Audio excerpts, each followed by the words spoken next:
അസ്സലാമു അലൈക്കും വറഹ്മത്തുള്ളാഹി വബറകാതുഹു. ഖുർആൻ പഠനം 1402. സൂറത്തുർ റഅദ് 3-4 സൂക്തങ്ങൾ. അഊദു ബില്ലാഹി മിനശ് ശൈത്വാനിർ റജീം. ബിസ്മില്ലാഹിർ റഹ്മാനിർ റഹീം. وهو الذي مد الأرض وجعل فيها رواسي وأنهارا ومن كل الثمرات جعل فيها زوجين اثنين يغشي الليل النهار إن في ذلك لآيات لقوم يتفكرون. وفي الأرض قطع متجاورات وجنات من أعناب وزرع ونخيل صنوان وغير صنوان يسقى بماء واحد ونفضل بعضها على بعض في الأكل إن في ذلك لآيات لقوم يعقلون. صدق الله العظيم. بسم الله والحمد لله والصلاة والسلام على سيدنا محمد وآله وصحبه ومن تبعهم بإحسان إلى يوم الدين. أما بعد. وهو الله تعالى الذي ഉരുനാഥനാണ് മദ്ദൽ അർള ഭൂമി അവൻ വിശാലമാക്കിയിരിക്കുന്നു. വജഅല ഫീഹാ റവാസിയ ആ ഭൂമിയിൽ ഉറച്ചു നിൽക്കുന്ന പർവ്വതങ്ങളെ അവൻ സൃഷ്ടിക്കുകയും ചെയ്തിരിക്കുന്നു. വഅൻഹാറൻ നദികളെയും പടച്ചിരിക്കുന്നു. വമിൻ കുല്ലി സമറാത്തി എല്ലാ പഴവുങ്ങളിൽ നിന്നും ജഅല ഫീഹാ ആ ഭൂമിയിൽ അവൻ സംവിധാനിച്ചിരിക്കുന്നു സൗജൈനി ഇസ്നൈനി 2 തരം ഇണകളെ. യുഗ്ശിൽ ലൈലൻ നഹാർ പകലിനെ അവൻ രാവിനെ കൊണ്ട് അനാവരണം ചെയ്യുന്നു. ഇന്ന ഫീ ദാലിക ലആയാത്തിൻ നിശ്ചയം ഈ പ്രാപഞ്ചിക പ്രതിഭാസങ്ങളിലെല്ലാം ദൃഷ്ടാന്തങ്ങളുണ്ട് ലിഖൗമി യതഫക്കറൂൻ ചിന്തിക്കുന്ന സമൂഹത്തിന്. വഫിൽ അർളി ഭൂമിയിലുണ്ട് ഖിത്ഉൻ മുതജാവിറാത്തുൻ പരസ്പരം ചേർന്ന് നിൽക്കുന്ന ഖണ്ഡങ്ങൾ ഭാഗങ്ങളുണ്ട്, ചേർന്ന് നിൽക്കാത്ത ഭാഗങ്ങളുമുണ്ട്. വജന്നാത്തുൻ തോട്ടങ്ങളുമുണ്ട്, മിൻ അനാബിൻ മുന്തിരിയിൽ നിന്നുള്ള, വസറുൻ വ്യത്യസ്ത തരം കൃഷികളിൽ നിന്നുമുള്ള കൃഷികളുമുണ്ട്. വനഖീലുൻ സിൻവാനുൻ വഗൈറു സിൻവാനിൻ ഒരു മുരട്ടിൽ നിന്ന് തന്നെ ധാരാളം ഭാഗങ്ങൾ ചേർന്ന് നിൽക്കുന്നതും ഒറ്റപ്പെട്ടു നിൽക്കുന്നതുമായിട്ടുള്ള ഈത്തപ്പനകളുമുണ്ട്. യുസ്ക അവകൾക്കെല്ലാം കുടിപ്പിക്കപ്പെടുന്നു വെള്ളം, ബിമായും വാഹിദിൻ ഒറ്റ വെള്ളം കൊണ്ട് തന്നെ. വനുഫദ്ദിലു ബഅളഹ അലാ ബഅളിൻ ഫിൽ ഉകുൽ എന്നാൽ ഭക്ഷിക്കുന്നതിൽ അതിൽ നിന്ന് ചിലതിനെ മറ്റു ചിലതിനേക്കാൾ നാം ശ്രേഷ്ഠമാക്കുകയും ചെയ്യുന്നു. ഇന്ന ഫീ ദാലിക ഈ വൈവിധ്യങ്ങളിലുണ്ട് ലആയാത്തിൻ ദൃഷ്ടാന്തങ്ങളുണ്ട് ലിഖൗമി യഅഖിലൂൻ ബുദ്ധിയുള്ള സമൂഹത്തിന് എന്ന് അല്ലാഹു സുബ്ഹാനഹു വ തആല പറയുന്നു. പ്രാപഞ്ചിക പ്രതിഭാസങ്ങളെ അനാവരണം ചെയ്യുന്ന ഒരു വ്യക്തിക്ക് അല്ലാഹു ആകുന്ന യജമാനന്റെ ആസ്തിക്യവും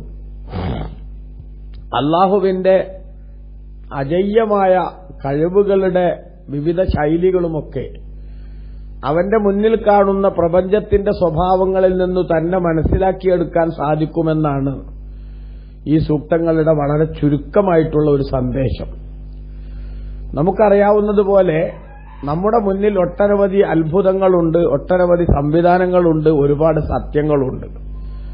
ഇതെല്ലാം ഒരു സുപ്രഭാതത്തിൽ പെട്ടെന്നങ്ങ് ഉണ്ടായതാണ് എന്ന് പറഞ്ഞാൽ അത് തലച്ചോറുള്ള ആർക്കും ഉൾക്കൊള്ളാനോ വിശ്വസിക്കാനോ പറ്റില്ല എന്ന് നമുക്കെല്ലാവർക്കും അറിയാം. അതാണ് അല്ലാഹു ഇവിടെ വിശദീകരിക്കുന്നത്. വഹുവല്ലദീ മദ്ദൽ അർള അവൻ ഭൂമിയെ വിശാലമാക്കിയവനാണ്. ഭൂമി അവൻ വിശാലമാക്കി എന്ന് പറഞ്ഞാൽ വീതിയും നീളവുമൊക്കെ ഉള്ള മനുഷ്യന് അതേപോലെ മറ്റു ജീവികൾക്ക് അവരുടെ സഞ്ചാരത്തിന് സൗകര്യപ്പെടും വിധത്തിലുള്ള ഒരു സിസ്റ്റം അല്ലാഹു തആല ഭൂമിയിൽ സംവിധാനിച്ചിട്ടുണ്ട്. കാരണം ആ ഭൂമിയിലൂടെ നടക്കുന്ന മനുഷ്യന് അവന്റെ കാൽപാദങ്ങൾ ഉറച്ചു നിൽക്കണം, ജീവികൾക്ക് അവരുടെ ഭക്ഷണങ്ങൾ തേടിക്കൊണ്ടുള്ള സഞ്ചാരം നടക്കണം, മറ്റു വസ്തുക്കൾക്ക് അതുമായി ബന്ധപ്പെട്ട പ്രവർത്തനങ്ങളിൽ മുഴുകണം. അതിനെല്ലാം ആ ഭൂമിയിൽ അധിവസിക്കുന്ന എല്ലാ ജീവികൾക്കും പറ്റിയ സംവിധാനത്തിൽ അല്ലാഹു തആല ഭൂമിയെ വിശാലമാക്കി. എന്നുവെച്ച് ഭൂമി ഉരുണ്ടതല്ല എന്നോ ഗോളമല്ല എന്നോ പറയാൻ പറ്റില്ല. അത് ഉരുണ്ടത് തന്നെയാണ്. കാരണം എന്താ? അതിന് ബുദ്ധിപരമായ ധാരാളം തെളിവുകളുണ്ട്. ഉരുണ്ട ഭൂമിയുടേതായിട്ടുള്ള സ്വഭാവത്തിൽ പക്ഷേ നമുക്ക് ആ ഉരുളൽ ഫീൽ ചെയ്യാത്ത വിധത്തിലുള്ള വിശാലത അല്ലാഹു തആല നൽകിയിരിക്കുകയാണ്. അതെന്തുകൊണ്ടാണ്? ഭൂമി അത്രയും വലിയ ഒരു സംവിധാനമാണ്. ഓരോ ഭാഗത്തെയും പെട്ടെന്ന് എടുത്ത് പരിശോധിക്കുമ്പോൾ അതൊരു പരന്ന ഭാഗമായി ഒരു പ്രതലമായി നമുക്ക് തോന്നുന്നു എന്ന് മാത്രം. യഥാർത്ഥത്തിൽ മൊത്തത്തിൽ പരിശോധിക്കുമ്പോൾ ആ ഭൂമി എന്താണ്? ആ ഭൂമി ഉരുണ്ടത് തന്നെയാണ്. ഇമാം റാസി റളിയല്ലാഹു അൻഹു ഒക്കെ വിശദീകരിച്ചതുപോലെ ഭൂമിയെ അല്ലാഹു തആല വിശാലമാക്കി എന്ന് പറഞ്ഞത് എന്തിനെതിരല്ല? അത് ഭൂമി ഉരുണ്ടതാണ് എന്ന് പറയുന്നതിനെതിരല്ല. അപ്പോൾ ഭൂമിയിൽ അധിവസിക്കുന്ന ആളുകൾക്കും ജീവികൾക്കുമെല്ലാം അവരുടെ സന്തുലിതമായ ജീവിത അവസ്ഥകളുമായി മുന്നോട്ടു പോകാനും സഞ്ചാര സ്വാതന്ത്ര്യം അവർക്ക് എളുപ്പമായി കിട്ടാനും ആവശ്യമായ സംവിധാനം അല്ലാഹു ഭൂമിയിൽ ഒരുക്കി വച്ചിട്ടുണ്ട്. അത് അവന്റെ മഹത്തായ ശക്തിയുടെയും ഖുദ്റത്തിന്റെയും ഒരു തെളിവായി മനസ്സിലാക്കണം എന്നർത്ഥം. വജഅല ഫീഹാ റവാസിയ വഅൻഹാറ, ആ ഭൂമിയിൽ അല്ലാഹു തആല പിന്നെ ഉറച്ചു നിൽക്കുന്ന പർവ്വതങ്ങളെ, ഭൂമി ഇളകാതിരിക്കാൻ, ഭൂമിക്ക് ചലനം സംഭവിക്കാതിരിക്കാൻ, കുലുക്കം ബാധിക്കാതിരിക്കാൻ ആവശ്യമായ പർവ്വതങ്ങളെ അല്ലാഹു സംവിധാനിച്ചിട്ടുണ്ട്. അതേപോലെ നദികളെയും അല്ലാഹു തആല ഭൂമിയിൽ ഒരുക്കി വച്ചിട്ടുണ്ട്. ആ നദികളിലെ വെള്ളം ഉപയോഗിച്ച് ജീവികൾക്കും മനുഷ്യർക്കുമെല്ലാം അവരുടെ ജീവിതം ബുദ്ധിമുട്ടില്ലാതെ കൊണ്ടുപോകാൻ ആവശ്യമായ സംവിധാനമുണ്ട്. ഭൂമിക്ക് ആണിയടിച്ചതുപോലെയാണ് അല്ലാഹു തആല ആണിയാക്കി പർവ്വതത്തെ എന്ന് മറ്റു ചില സ്ഥലങ്ങളിൽ ഖുർആൻ പറയുന്നുണ്ട്. ആ ഭൂമിയുടെ സന്തുലിതാവസ്ഥ നിലനിൽക്കാൻ, അതിന്റെ സ്ഥിരത ഉറപ്പുവരുത്താൻ അല്ലാഹു സംവിധാനിച്ചതാണ് പ്രകൃതിയിൽ മലകൾ. ആ മലകൾ ഇടിച്ചു നിരത്തിയും അതെല്ലാം തകർത്തു തരിപ്പണമാക്കിയും പ്രകൃതി കയ്യേറ്റത്തിന്റെ വല്ലാത്തൊരു ശൈലിയിലേക്ക് താൽക്കാലിക ലാഭവുമായി മാത്രം കാര്യങ്ങൾ, ലാഭത്തിനു വേണ്ടി മാത്രം കാര്യങ്ങളെ കാണുന്ന ബിസിനസ് കണ്ണുള്ള ആളുകൾ പ്രകൃതി കയ്യേറ്റത്തിന് മുതിരുമ്പോൾ അതിന്റെ ദുരന്തമെന്ന രൂപത്തിൽ ഭൂമിയുടെ ആ ഉറച്ചു നിൽക്കുന്ന അവസ്ഥ എന്ന് പറഞ്ഞാൽ, ഒരു മേശയുടെ ആണികൾ കാലിന്റെ ആണികൾ നമ്മൾ പറിച്ചു മാറ്റിയാൽ ആ മേശ ഇളകിക്കൊണ്ടിരിക്കും എന്നതുപോലെ ഭൂമി കുലുക്കം അനിയന്ത്രിതമായി കണ്ടുവരുന്നുവെങ്കിൽ പ്രകൃതിയിൽ നമ്മൾ കാണിക്കേണ്ട ഒരു അച്ചടക്കബോധം, ആ അച്ചടക്കബോധം നഷ്ടപ്പെടുന്നത് കൊണ്ടാണെന്ന് ചിന്തിക്കാൻ കൂടുതൽ ആലോചിക്കേണ്ടതില്ല എന്നർത്ഥം. അപ്പോ അല്ലാഹു തആല ഭൂമിയിൽ ഉറച്ചു നിൽക്കുന്ന പർവ്വതങ്ങളെ സംവിധാനിച്ചു. അതേപോലെ തന്നെ വെള്ളങ്ങൾ, പിന്നെ അരുവികൾ, പിന്നെ പുഴകൾ, കുളങ്ങൾ എല്ലാം അല്ലാഹു തആല സംവിധാനിച്ചു. വമിൻ കുല്ലി സമറാത്തി, എല്ലാ പഴങ്ങളിൽ നിന്നും അല്ലാഹു തആല ഭൂമിയിൽ ജഅല ഫീഹാ സൗജൈനി ഇസ്നൈൻ, ഭൂമിയിൽ രണ്ടു ഇണകളെ അല്ലാഹു സുബ്ഹാനഹു വ തആല സംവിധാനിച്ചിട്ടുണ്ട് എന്ന് അല്ലാഹു സുബ്ഹാനഹു വ തആല പറയുന്നു. എന്ന് പറഞ്ഞാൽ ഭൂമിയിൽ കാണുന്ന പഴങ്ങൾ അതിന് പല വിധത്തിലുള്ള ഇരട്ട സ്വഭാവം നമുക്ക് കാണാമെന്നർത്ഥം. നിറം, പഴങ്ങളുടെ നിറങ്ങൾ നോക്കുമ്പോൾ കറുത്തത് അല്ലെങ്കിൽ വെളുത്തത്, ഇങ്ങനെ തുടങ്ങിയിട്ടുള്ള വ്യത്യസ്ത ഇനങ്ങളെ കാണാം. എന്റെ രുചി പരിശോധിക്കുമ്പോൾ പിന്നെ ഒന്നുകിൽ മധുരം അല്ലെങ്കിൽ പുളിപ്പ്, ഇങ്ങനെ തുടങ്ങിയിട്ടുള്ള സംഗതികൾ കാണാം. അല്ലെങ്കിൽ അതിന്റെ തോത് പരിശോധിക്കുമ്പോൾ ഒന്നുകിൽ ചെറുത് അല്ലെങ്കിൽ വലിയത് എന്ന രൂപം കാണാം. അല്ലെങ്കിൽ അതിന്റെ ആകൃതി പരിശോധിക്കുമ്പോൾ, അല്ലെങ്കിൽ അതിന്റെ ശൈലി പരിശോധിക്കുമ്പോൾ ചൂടുള്ളത്, തണുത്തത് എന്നിങ്ങനെ തുടങ്ങി വ്യത്യസ്തമായിട്ടുള്ള സ്വഭാവങ്ങളുള്ള പിന്നെ പഴങ്ങളെ അല്ലാഹു തആല ഭൂമിയിൽ സംവിധാനിച്ചിരിക്കുന്നു. ഇതുപോലെ വേറെയും ധാരാളം പിന്നെ വ്യത്യസ്തതകൾ വിശദീകരിച്ചുകൊണ്ട് ഈ സൗജൈനി ഇസ്നൈനി എന്ന് പറഞ്ഞതിനെ നമുക്ക് വ്യാഖ്യാനിക്കാനാവും. ഏറ്റവും ചുരുങ്ങിയത് ഇത്രയെങ്കിലും നമ്മൾ ആ വിഷയത്തിൽ മനസ്സിലാക്കുമെന്നർത്ഥം. മധുരം, പുളി, അതേപോലെ ഉണങ്ങിയത് പച്ച, വെളുത്തത് കറുത്തത്, ചെറുത് വലുത് എന്നിങ്ങനെ നാം ഖുർത്തുബി റളിയല്ലാഹു അൻഹുവിനെ പോലുള്ള മുഫസ്സിറുകൾ അത് അவ்விധത്തിൽ തന്നെ കൃത്യമായി വിശദീകരിച്ചിട്ടുണ്ട് എന്നുകൂടി നമുക്ക് കാണാം. യുഗ്ശിൽ ലൈല നഹാറ, അല്ലാഹു സുബ്ഹാനഹു വ തആല രാവിനെ പകലുകൊണ്ട് ആവരണം ചെയ്യുന്നു. എന്ന് പറഞ്ഞാൽ പകല് വരുമ്പോൾ രാവ് കാണാണ്ടാവുന്നുണ്ട്, രാവ് വരുമ്പോൾ പകലും കാണാണ്ടാവുന്നുണ്ട്. അപ്പൊ ഒന്നിനെ മറ്റൊന്നുകൊണ്ട് അല്ലാഹു തആല മറക്കുന്നു. രണ്ടും കൂടെ ഒരേ സമയത്ത് പ്രത്യക്ഷപ്പെട്ടാൽ ഈ ഭൂമിയിലെ നമ്മുടെ ആവാസ വ്യവസ്ഥകൾക്ക് വലിയ ഭീഷണി നേരിടും.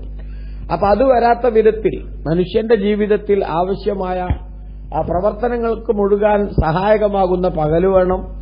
അവന് സ്വസ്ഥമായി റെസ്റ്റ് ചെയ്യാനും വിശ്രമിക്കാനും സ്വസ്ഥത നൽകുന്ന രാത്രി വേണം. ഈ സംവിധാനങ്ങളെല്ലാം അല്ലാഹു ഭൂമിയിൽ ഒരുക്കി വച്ചിരിക്കുന്നു. ഇന്ന ഫീ ദാലിക ലആയാത്തിൻ ലിഖൗമിൻ യതഫക്കറൂൻ. ഇവകളിലെല്ലാം ചിന്തിക്കുന്ന സമൂഹത്തിന് വ്യക്തമായ ദൃഷ്ടാന്തങ്ങളുണ്ട് എന്നാണ് അല്ലാഹു സുബ്ഹാനഹു വ തആല പറയുന്നത്.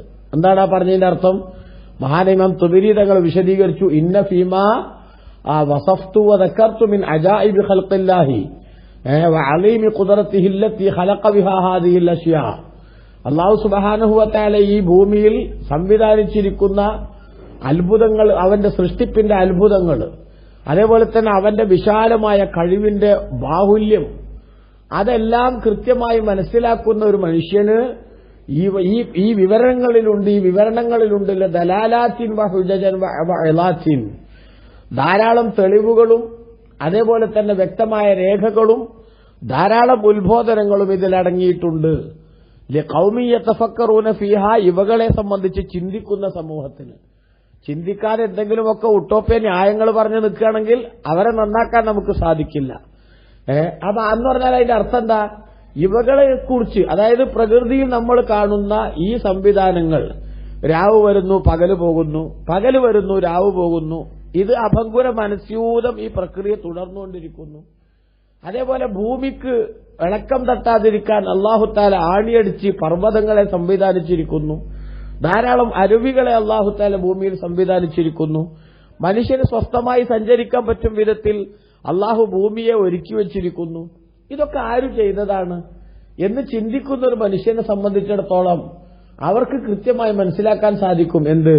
ഇതിന്റെ പിന്നിലെല്ലാം ഒരു ശക്തനായ സംവിധായകനുണ്ട്, ഒരു ഡിസൈനർ, ഒരു കൺട്രോളർ ഇതിന്റെ പിന്നിൽ. അതിശക്തമായ വിധത്തിലുള്ള പ്രവർത്തനങ്ങൾക്ക് കഴിവുള്ള, സ്വതന്ത്രമായി കാര്യങ്ങൾ ചെയ്യാൻ ഉദ്ദേശിക്കുന്നത് മറ്റാരുടെയും നിർബന്ധത്തിന് വഴങ്ങിയോ അല്ലെങ്കിൽ മറ്റാരുടെയെങ്കിലും സമ്മർദ്ദത്തിന് വഴങ്ങിയോ പ്രവർത്തിക്കുകയോ ഒഴിവാക്കുകയോ ചെയ്യേണ്ട ഗതികേടില്ലാത്ത ഒരു ഫായില് മുഖ്താർ, അതായത് സ്വയം ഇഷ്ടത്തിനനുസരിച്ച് പ്രവർത്തിക്കാൻ പൂർണ്ണ സ്വാതന്ത്ര്യമുള്ള ഒരു ശക്തി, ആ ശക്തി ഇതിന്റെ പിന്നിലുണ്ട് എന്ന് മനസ്സിലാക്കാൻ സാധിക്കും. അങ്ങനെ മനസ്സിലാക്കിയാൽ ഫയഅലമൂന, അവർക്ക് ബോധ്യപ്പെടും, അന്നൽ ഇബാദത ലാ തസ്ലഹു വലാ തജൂസു ഇല്ലാ ലിമൻ ഖലഖഹാ വജബ്ബറഹാ ദൂന ഗൈരിഹി മിനൽ ആലിഹ. അല്ലാഹു തആല ആണ് ഇതിന്റെ പിന്നിലെന്ന് മനസ്സിലായാൽ അവനെ മാത്രമേ ആരാധിക്കാവൂ, പരമമായ വണക്കവും താഴ്മയും അവന് മാത്രമേ സമർപ്പിക്കാവൂ. അതല്ലാത്ത ദൈവങ്ങളെന്ന് പറയുന്ന ബിംബങ്ങൾക്കോ പ്രതിഷ്ഠകൾക്കോ അവരാരും ഇത്തരത്തിൽ ഈ പ്രകൃതിയെ സംവിധാനിക്കുന്നതിൽ ഒരു സേവനവും ചെയ്തവരല്ല. അതുകൊണ്ട് തന്നെ അവർക്ക് സ്വതന്ത്രമായി പ്രവർത്തനത്തിനുള്ള അധികാരവുമില്ല. അപ്പൊ അധികാരമുള്ള ഒരു ശക്തി മാത്രമാണ് ഈ അർത്ഥത്തിൽ ആദരിക്കപ്പെടേണ്ടത്. അഥവാ പരമമായ ആദരവിനും താഴ്മക്കും അവന് മാത്രമേ പറ്റുകയുള്ളൂ എന്ന് ചിന്തിക്കാൻ ഇത് സാധിക്കും. ഈ ബിംബങ്ങൾ എന്ന് പറയുന്ന മറ്റ് പ്രതിഷ്ഠകൾ എന്ന് പറയുന്നവരൊക്കെ ആരാ?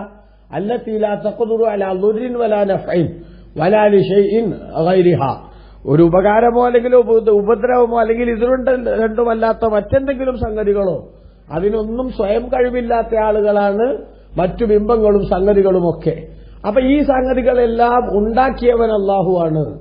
ആ അല്ലാഹു സുബ്ഹാനഹു വ തആലയുടെ കഴിവിന്റെയും ഖുദ്റത്തിന്റെയും രേഖ മനസ്സിലാക്കിയാൽ ഇതനുസരിച്ച് അവനെ ഉൾക്കൊള്ളാൻ, അഥവാ സൃഷ്ടികളെ മനസ്സിലാക്കുന്നതിലൂടെ അപഗ്രഥിക്കുന്നതിലൂടെ സൃഷ്ടാവിന്റെ മഹത്വം ഉൾക്കൊള്ളാൻ സാധിക്കുന്ന ഒരു സംവിധാനം നമുക്കിതിൽ നിന്ന് ലഭിക്കും. അതേപോലെ ഒഫിൽ അർളി, ഭൂമിയിലുണ്ട് ഖിതഉൻ മുതജാവിറാത്തുൻ, ചേർന്ന് നിൽക്കുന്ന ഭാഗങ്ങളുണ്ട്. അതേപോലെ വജന്നാത്തുൻ, തോട്ടങ്ങളുണ്ട്. മിൻ അയനാബിൻ, മുന്തിരികളിൽ നിന്നുള്ള, വസർഉൻ, കൃഷികളുമുണ്ട്, മറ്റു കൃഷികൾ. വനഖീലുൻ സിൻവാനുൻ വഗൈറു സിൻവാനിൻ, ചേർന്ന് നിൽക്കുന്ന ഒരു മുരട്ടിൽ നിന്ന് തന്നെ ധാരാളം മുളകൾ പൊട്ടുന്ന വിധത്തിലുള്ളവയും അതേപോലെ ഒറ്റപ്പെട്ടു നിൽക്കുന്ന ഈത്തപ്പന മരങ്ങളുമുണ്ട്. ഇപ്പറഞ്ഞ പ്രകൃതിയിലുള്ള മുന്തിരിയാവട്ടെ മറ്റു കൃഷികളാവട്ടെ ഈത്തപ്പനകളാവട്ടെ അതൊക്കെ യുസ്ഖാ ബിമാഇൻ വാഹിദിൻ, ഒരൊറ്റ വെള്ളം കൊണ്ടാണ് അതിന് കുടിപ്പിക്കപ്പെടുന്നത്. അതായത് എല്ലാതും വളർന്നു വലുതാകാൻ ആവശ്യമായ ജലസേചന പദ്ധതികൾ അതൊരേ വെള്ളം കൊണ്ടാണ് നടക്കുന്നത്. പക്ഷെ അങ്ങനെ നടന്നിട്ടും നുഫള്ളിലു ബഅളഹാ അലാ ബഅളിൻ ഫിൽ ഉകുലി, അവയിൽ നിന്ന് ചിലതിനെ മറ്റു ചിലതിനേക്കാൾ ഭക്ഷിക്കുന്നതിൽ നമ്മൾ ശ്രേഷ്ഠമാക്കുന്നു. അതായത് ഒരേ വെള്ളം കൊണ്ട് നനച്ച കൃഷികൾ, ഒരേ വെള്ളം കൊണ്ട് നനച്ച മുന്തിരി, ഒരേ വെള്ളം കൊണ്ട് നനച്ച ഈത്തപ്പഴം, ഇതിൽ നിന്നല്ല എല്ലാ ഈത്തപ്പഴത്തിനും ഒരേ ശൈലിയല്ല, ഒരേ ടേസ്റ്റ് അല്ല, എല്ലാ പഴങ്ങൾക്കും ഒരേ പവറല്ല. ചിലത് നല്ല മധുരമുള്ളത്, കഴിച്ചാൽ മതിയാവാത്ത വിധത്തിൽ ടേസ്റ്റി ആയിട്ടുള്ളതുണ്ട്, ചിലത് മഹാപുളിപ്പുള്ളതുണ്ട്, ചിലത് രണ്ടും കൂടെ സമ്മിശ്രമായിട്ടുള്ള ശൈലികളുണ്ട്. ഇങ്ങനെ ഒരേ വെള്ളം ഉപയോഗിച്ച് ഒരേ വിധത്തിലുള്ള സംവിധാനങ്ങൾ ചെയ്ത് അതിൽ നിന്നുണ്ടാകുന്ന വ്യത്യസ്തമായിട്ടുള്ള ടേസ്റ്റുകൾ അതെങ്ങനെ വന്നു, വ്യത്യസ്തമായിട്ടുള്ള പഴങ്ങളുടെ ശൈലികൾ എങ്ങനെ വന്നു? അപ്പൊ അതിന്റെ പിന്നിൽ ഒരു കൃത്യമായ കൺട്രോളറും ഒരു ഡിസൈനറും ശരിയായി പ്രവർത്തിച്ചിട്ടുണ്ട് എന്ന് എല്ലാ ചിന്തിക്കുന്ന ആളുകൾക്കും മനസ്സിലാക്കാൻ സാധിക്കും. അതാണ് അള്ളാഹു പറയുന്നത്, ഇന്ന ഫീ ദാലിക ലആയാത്തിൻ ലിഖൗമിൻ യഅഖിലൂൻ, ചിന്തിക്കുന്ന സമൂഹത്തിന് ഇതിൽ വ്യക്തമായ ദൃഷ്ടാന്തമുണ്ട്. അതുകൊണ്ട് പ്രാപഞ്ചിക പ്രതിഭാസങ്ങളെക്കുറിച്ച് വിശകലനം നടത്തുന്ന ഒരാൾക്ക്, അതേപോലെ നമ്മൾ ഈ ഭൂമിയിൽ അനുഭവിക്കുന്ന സൗഭാഗ്യങ്ങൾ, സൗകര്യങ്ങൾ അതെല്ലാം ഉൾക്കൊണ്ട് ജീവിക്കുന്ന ഒരു മനുഷ്യന് ദൈവാസ്തിക്യത്തെ നിഷേധിക്കാനോ അള്ളാഹുവിനെ തള്ളിക്കളയാനോ സാധിക്കില്ല. ഇതെല്ലാം പ്രകൃതിയുടെ വിളയാട്ടമാണ് എന്ന് ചുമ്മാ അങ്ങ് പറഞ്ഞു ഒഴിയാനും പറ്റില്ല. കാരണം നമ്മൾ ഇന്ന് മനസ്സിലാക്കുന്ന എല്ലാ വിവരത്തിന്റെ സാധ്യതകളെയും പരിശോധിച്ചാൽ യജമാനനായ നാഥന്റെ തെളിവുകളായി ഈ സംഗതികളിലെല്ലാം ഒളിച്ചിരിക്കുന്ന ഒട്ടനവധി വിഷയങ്ങളുണ്ട്. ഇപ്പൊ നിങ്ങൾ നോക്കൂ, കോസ്മോളജിക്കൽ ആർഗ്യുമെന്റ് എന്ന് പറയുന്ന പ്രാപഞ്ചികവാദം, ആ പ്രാപഞ്ചികവാദത്തിന്റെ ഒരു ശൈലി എന്താ അവർ മുന്നോട്ട് വെക്കുന്നത്? എല്ലാത്തിനും പിന്നിൽ ഒരു കാരണമുണ്ട് എന്ന വസ്തുത തന്നെയാണ്, അല്ലെ? ഒന്നും ഇവിടെ സ്വയം ഉത്ഭവമാവുന്നില്ല, ഒന്നും സ്വന്തം ഉണ്ടാവുന്നില്ല, മറിച്ച് ഇതിന്റെ പിന്നിലെല്ലാം എന്തുണ്ട്? ഒരു കാരണമുണ്ട്. എങ്കിൽ ആ കാരണം എന്ന് പറയുന്നത് ആ കാരണത്തിന് മറ്റൊരു കാരണം, അതിന് മറ്റൊരു കാരണം എന്ന രൂപത്തിൽ ഈ കാരണം എവിടെയെങ്കിലും ഒന്ന് പോയിട്ട് നിൽക്കണം. എവിടെയെങ്കിലും ഒന്ന് പോയിട്ട് നിൽക്കണില്ലെങ്കിൽ എന്താ ഉണ്ടാവുക? നിൽക്കണില്ലെങ്കിൽ പിന്നെ അതിങ്ങനെ അനന്തമായി മുന്നോട്ട് പോകുന്ന അനന്ത തുടർച്ചയുടെ ദോഷം എന്ന് പറയുന്ന തസൽസുൽ എന്ന് പറയുന്ന സംഗതി അത് വരും. തസൽസുൽ ഉണ്ടായാൽ ഈ സംഗതി ഇവിടെ ഉണ്ടാവില്ല. അപ്പോൾ റിസൾട്ട് നമ്മൾ കാണുന്നുണ്ട്. എങ്കിൽ ഇത് എവിടെയെങ്കിലും ഒന്ന് പോയിട്ട് നിൽക്കണം. അപ്പൊ നിൽക്കുന്ന ആ ശക്തി ആരായിരിക്കണം? ആ ശക്തി മറ്റൊരാളാൽ സൃഷ്ടിക്കപ്പെട്ടതാവരുത്, സ്വയം ഉള്ളവനായിരിക്കണം. അപ്പൊ സ്വയം ഉള്ളവനായ ഒരു ശക്തിയിലേക്ക് എത്താതെ ഈ പ്രപഞ്ചത്തിന്റെ ഉണ്മ നമുക്ക് സമ്മതിക്കാൻ സാധിക്കില്ല എന്ന് കൃത്യമായി നമുക്ക് ബോധ്യപ്പെടും. ഇതുകൊണ്ട് തന്നെ അള്ളാഹുവിന്റെ ആസ്തിക്യത്തെ നിഷേധിക്കുന്നത് ഒരു ബുദ്ധിയുള്ള സമൂഹത്തിന് പറ്റിയ പണിയല്ല എന്നർത്ഥം. ഇനി നിങ്ങൾ നോക്കൂ, കണ്ടിൻജൻസി ആർഗ്യുമെന്റ് എന്ന് പറയുന്ന ഒരു സംവിധാനം. അതായത് പ്രകൃതിയിൽ ഇപ്പൊ നമുക്ക് ഈ ലോകത്തിന്റെ അവസ്ഥയെക്കുറിച്ച് ചിന്തിച്ചാൽ ഈ ഭൂമി ഉണ്ടാവാം, ഉണ്ടാവാതിരിക്കാം. ഉണ്ടാവലും ഉണ്ടാവാതിരിക്കലും രണ്ടും ഒരേ അനുപാതത്തിൽ നിൽക്കുന്ന ഒരു സംഗതിയാണ്. എന്നിട്ട് ആ അനുപാതത്തിൽ നിന്ന് ഉണ്ടാവൽ എന്നൊരവസ്ഥക്ക് പ്രാമുഖ്യം നൽകണമെങ്കിൽ അതിന്റെ പിന്നിൽ അത് ഉണ്ടാകണമെന്ന് തീരുമാനിച്ചൊരു ശക്തി അനിവാര്യമാണ്. ആ ശക്തിയുടെ ഇടപെടൽ അനിവാര്യമാണ്. ഇപ്പൊ നിങ്ങൾ നോക്കൂ, ഒരു തുലാസിന്റെ രണ്ടു തട്ട് ഒരേ രൂപത്തിൽ നിൽക്കുകയാണ്. ഒരേ രൂപത്തിൽ നിൽക്കുന്ന തട്ടുകളിൽ നിന്ന് ഒരു തട്ടിന് പ്രാമുഖ്യം കിട്ടണമെങ്കിൽ ആ തട്ടിലേക്ക് ആരെങ്കിലും എന്തെങ്കിലും ഒരു സമ്മർദ്ദം ചെലുത്തിയല്ലേ പറ്റൂ. എന്ന പോലെ ഉണ്ടാവാനും ഉണ്ടാവാതിരിക്കാനും ഒരേ അളവിലുള്ള സാധ്യത നിലനിൽക്കുന്ന പ്രപഞ്ചത്തിന് ഉണ്ടാവുക എന്നൊരു യാഥാർത്ഥ്യം ഇവിടെ ഉണ്ടല്ലോ. അപ്പൊ ആ യാഥാർത്ഥ്യത്തിന്റെ പിന്നിൽ ആരിടപെടണം? ഒരു ശക്തി ഇടപെടണം. ആ ശക്തിയാവുന്നു അല്ലാഹു സുബ്ഹാനഹു വ തആല. ഇതാണ് നമ്മൾ വിശദീകരിക്കുന്നത്. അതേപോലെ തന്നെ നിങ്ങൾ നോക്കൂ, ശാസ്ത്രം തന്നെ അംഗീകരിക്കുന്ന അൺമൂവഡ് മൂവർ എന്ന് പറയുന്ന ഒരു സംവിധാനം, ഒരു യാഥാർത്ഥ്യം, അത് നമ്മളിവിടെ ഉൾക്കൊള്ളാൻ പറ്റും. അതായത് ഒന്നിനും സ്വയം ചലിക്കാൻ കഴിയുന്നില്ല, അതിന് ചലിപ്പിക്കുന്ന ഒരു സംവിധാനം ഉണ്ടാവണം, അല്ലേ? ചലിപ്പിക്കുന്ന ഒരു സംവിധാനം. ആറ്റം മുതൽ ഗ്രഹങ്ങൾ വരെ എല്ലാം ഈ സംവിധാനത്തെ ഉൾക്കൊണ്ടുകൊണ്ട് ആശ്രയിച്ചുകൊണ്ട് മുന്നോട്ട് പോകുന്നു. എങ്കിൽ ചലനം ഇതിന് നടക്കുന്നുണ്ടല്ലോ, ചലനം നടക്കുന്നുണ്ട്. അപ്പൊ ആറ്റവും അതിന്റെ ന്യൂക്ലിയസിലെ ഇലക്ട്രോൺ, ന്യൂട്രോൺ, പ്രോട്ടോൺ ഇവയെല്ലാം ചലിക്കുന്നുണ്ട്. ആര് ചലിപ്പിച്ചു? ആരാണ് അതിന്റെ മൂവർ? ആ മൂവർ ആരാണ് എന്ന് ഒരു മൾട്ടിനാഷണൽ കമ്പനിയും ഇവിടെ അവകാശപ്പെടുന്നില്ല. അള്ളാഹു പറയുന്നു, ഞാനാണ് അവകളെല്ലാം കൃത്യമായി സംവിധാനിച്ചുകൊണ്ടിരിക്കുന്നത് എങ്കിൽ ആ അള്ളാഹുവിനെ ഉൾക്കൊള്ളാനാണ് ബുദ്ധിയുള്ള സമൂഹം ശ്രമിക്കേണ്ടത് എന്നർത്ഥം. അതോടൊപ്പം തന്നെ ഈ പ്രകൃതി നിങ്ങളൊന്ന് പരിശോധിച്ചു നോക്കൂ. ചപ്പ് വാരിയിട്ടതുപോലെ ഒരു ലക്ഷ്യവുമില്ലാതെ, ഒരു കണക്കുമില്ലാതെ, ഒരു തീരുമാനമില്ലാതെ, ഒരു ഡിസൈനും ഇല്ലാതെ, എന്തല്ല അത് സംവിധാനിച്ചതല്ല. അതിന്റെ പിന്നിലൊക്കെ വളരെ ശാസ്ത്രീയമായിട്ടുള്ള ഡിസൈൻ നമ്മൾ കാണുന്നുണ്ട്. അതൊരു ഡിസൈൻ ആർഗ്യുമെന്റ് എന്ന് പറയുന്നത് നമ്മൾ അംഗീകരിച്ചേ പറ്റൂ. അപ്പൊ ഈ ഡിസൈനർ ആരാണ് എന്ന് നമ്മൾ കൃത്യമായി ഉൾക്കൊള്ളണം. അത് പ്രപഞ്ചം തന്നെയാണ് എന്ന് വന്നാൽ എന്താവും? പ്രപഞ്ചം തന്നെയാണ് എന്ന് വന്നാൽ പരസ്പരാശ്രയ ദോഷം എന്ന് പറയുന്ന ദൗർ എന്ന് പറയും അറബിയിൽ. അങ്ങനത്തെ ഒരു കുഴപ്പം വരും. പണ്ട് കുട്ടി പറഞ്ഞ പോലെ എവിടെ ബാഗ് മറന്നു വെച്ചത്? മൂത്രയ്ക്കായിരുന്നിടത്ത്. മൂത്രയ്ക്കായിരുന്നത് എവിടെ? ബാഗ് മറന്നു വെച്ചോടത്ത്. തീരുമാനം കിട്ടൂല. അപ്പോൾ തീരുമാനം കിട്ടണമെങ്കിൽ എന്ത് ചെയ്യണം? ഇതല്ലാത്തൊരു സംഗതിയിലൂടെ ഈ വിഷയത്തെ മനസ്സിലാക്കാൻ പറ്റണം. അപ്പൊ അങ്ങനെ മനസ്സിലാക്കുമ്പോ ഈ ഡിസൈൻ ആർഗ്യുമെന്റ് എന്ന് പറയുന്ന സംഗതി ഉൾക്കൊള്ളുമ്പോ ഇത് തന്നെ അങ്ങുണ്ടായതല്ല, ഇവകൾ തമ്മിലുള്ള പ്രവർത്തനം കൊണ്ടുണ്ടായതുമല്ല, മറിച്ച് അതിന്റെ പിന്നിൽ പുറത്തുനിന്നുള്ളൊരു ശക്തി വേണം. ആ ശക്തിയാവട്ടെ മറ്റാരെയും ആശ്രയിക്കാതെ സ്വതന്ത്രമായി വിഷയങ്ങൾ കൈകാര്യം ചെയ്യാൻ കഴിവുള്ള ശക്തിയുമാകണം. അങ്ങനെ വരുമ്പോൾ ഏകനായ അള്ളാഹുവിന്റെ ആസ്തിക്യം, അവന്റെ ഈ വിഷയത്തിലുള്ള ഇടപെടൽ കൃത്യമായി ബുദ്ധിയുള്ളവന് മനസ്സിലാകും. അവ പ്രകൃതിയെക്കുറിച്ച് നന്നായി മനസ്സിലാക്കിയാൽ തന്നെ അള്ളാഹുവിന്റെ ആസ്തിക്യം ഉൾക്കൊള്ളാൻ കഴിയുമെന്നതുകൊണ്ട് തന്നെയാണ് നല്ല കോൺഫിഡൻസോടെ പ്രകൃതിയെക്കുറിച്ച് ചിന്തിക്കാൻ, ഭൂമിയെക്കുറിച്ച് ആലോചിക്കാൻ, അതേപോലെ ആകാശങ്ങളെക്കുറിച്ച് പഠിക്കാൻ ഒക്കെ അള്ളാഹു താല പറയുന്നത്. അതുകൊണ്ട് അതൊക്കെ മനസ്സിലാക്കുന്നതിന് പകരം അള്ളാഹു ഇല്ല എന്ന് നിഷേധിക്കുന്നതാണ് കേമത്വമെന്ന് മനസ്സിലാക്കുന്ന ആ മന്ദബുദ്ധിത്തരുണ്ടല്ലോ, ആ മന്ദബുദ്ധിത്തരവുമായിട്ട് നമ്മുടെ യുക്തിവാദികൾ ഊരു ചുറ്റുന്നത് ഒന്നുകിൽ വഷളത്തരമാണ്, അല്ലെങ്കിൽ വിഡ്ഢിവേഷം കെട്ടുന്നത് അഭിമാനമായി കാണുന്ന വല്ലാത്തൊരു അപകടമാണ് എന്ന് തിരിച്ചറിയുക. അള്ളാഹു നമ്മളെല്ലാവരെയും അവനെ കൃത്യമായി ഉൾക്കൊള്ളാൻ ഭാഗ്യമുള്ളവരിൽ പെടുത്തട്ടെ. ആമീൻ. വസല്ലല്ലാഹു അലാ സയ്യിദിനാ മുഹമ്മദിൻ വഅലിഹി വസഹബിഹി വസല്ലം.